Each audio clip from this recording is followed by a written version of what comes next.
네, 안녕하세요. 저 오일입니다. 국제 전문 저널리스트로 활동을 하고 있습니다. 국제 전문 저널리스트로 활동하고 있는 구정은입니다.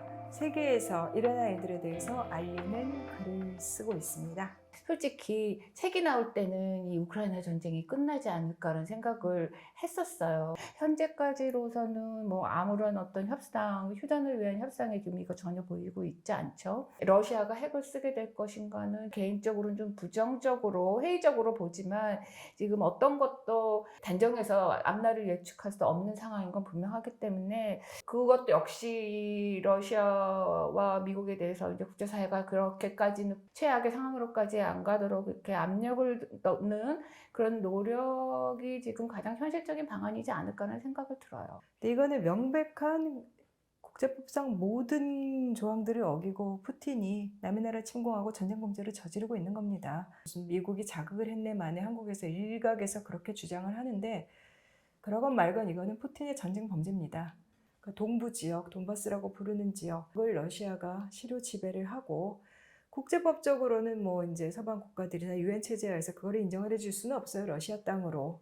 그건 이제 무력에 의한 이 국경 변경이라는 건 2차 대전 이후에 사실상 없었기 때문에 상황이 그냥 고착화되는 그런 길로 갈 가능성이 현재로선 가장 높죠.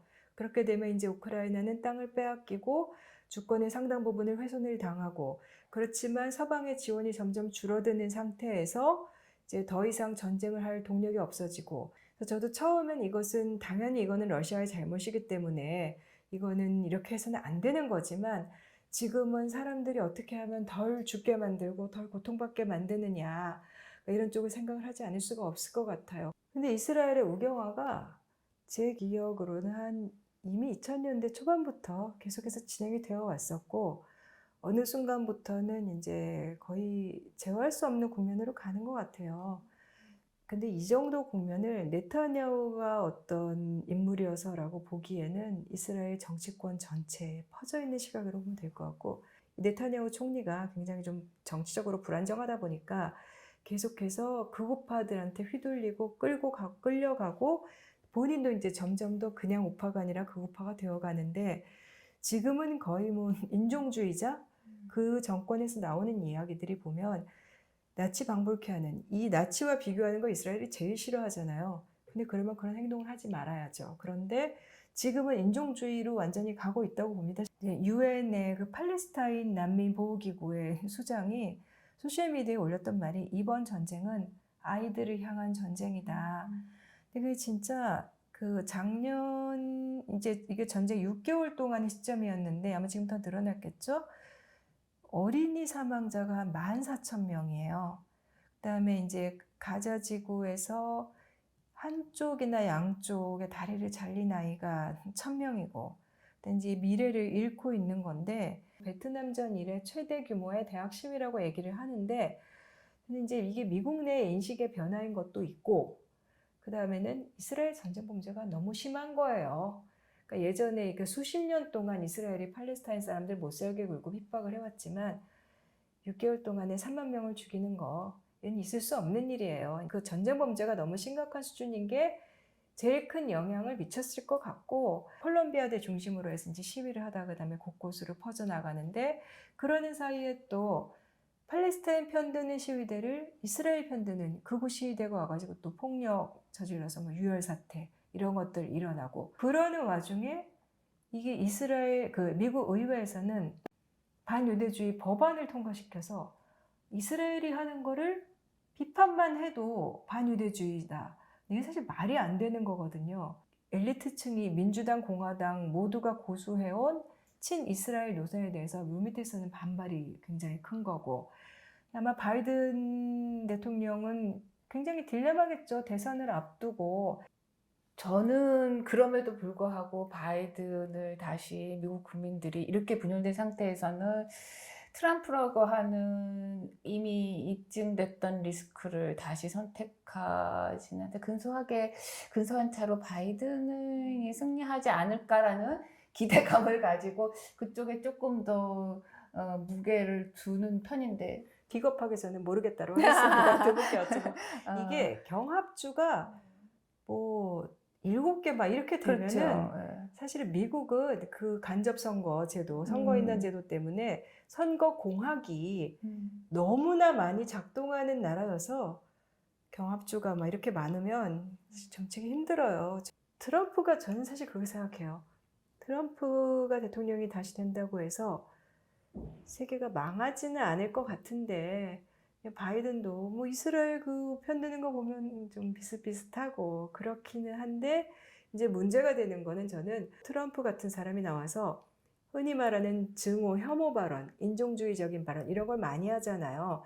반여성, 반이민, 뭐 반난민, 약자를 공격하는 발언을 많이 하는 것이 그것이 정상적인 행위로 이렇게 세계에 각인이 되는 거 이런 것들이 문제라고 생각을 하죠. 이제 아마 트럼프는 속으로 그렇게 생각할 수 있어요. 내가 바이든보다 러시아와 가깝고 내가 4년 동안 이스라엘을 챙겨준 게 얼마나 많은데 내가 대통령이 되면은 두 나라에게 이 압력을 넣어서 해결할 수 있어. 이런 자신감을 속으로 가지고 있을 법한데 내놓은 해법은 없어요.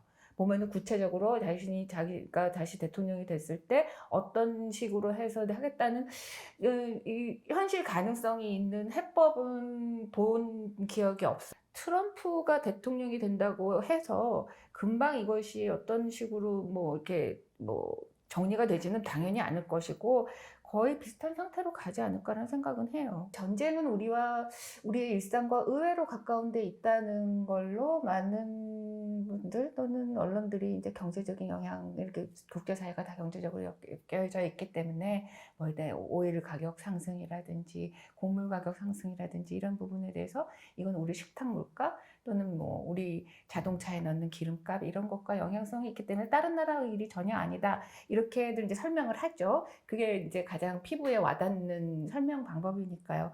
근데 그것도 맞는 얘기이지만 우리가 같은 시대에 살고 있는 이 지구에서 한켠에서 우리가 똑같은 인간이 겪는 아픔, 고통, 우리가 같은 시대를 사는 사람들이라면 관심을 좀 가져야 할 당위성이 있고 또 의무감도 있다고 생각해요.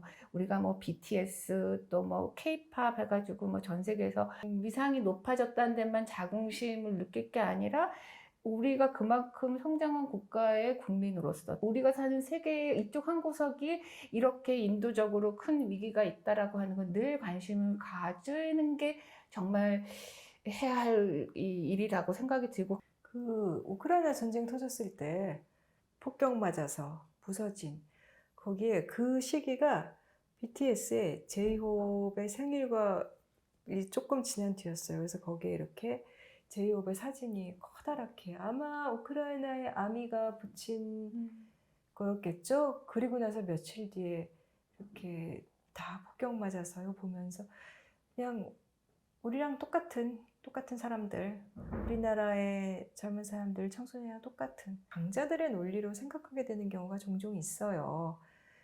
뭐 나 혼자 뭐 전쟁 반대한들 뭐 내가 어떻게 하겠어. 이스라엘이 저렇게 나쁜 짓을 해도 결국은 처벌도 안 받잖아. 근데 그렇지는 않아요. 네타냐후는 앞으로 굉장히 외국 돌아다니기 힘들 거예요. 잡아 가두지 않는다고 하더라도 네타냐후가 어느 나라를 방문한다. 뭐 예를 들면 유럽 같은 경우 특히 그렇겠죠. 그 나라의 정치 지도자는 그런 부담을 결코 지려고 하지 않을 거예요. 네타냐후를 그 자국으로 불러서 정상회담을 할 수 있는 대통령은 이나 총리는 굉장히 그 도덕적으로 지탄을 받을 거기 때문에 그거를 감내를 해야 되는 거죠. 그렇게 되면 이스라엘과의 관계는 전 세계 모든 나라들이 부담스러워하게 될 거예요. 그래서 이게 사실 저는 늘 말씀드리는 게 시민들의 손가락질은 항상 우리가 생각하는 것보다 힘이 셉니다. 그래서 책에도 썼지만 남아프리카 공화국의 인종차별 정권을 무너뜨린 게 바로 그 시민들의 손가락질이 힘이었습니다.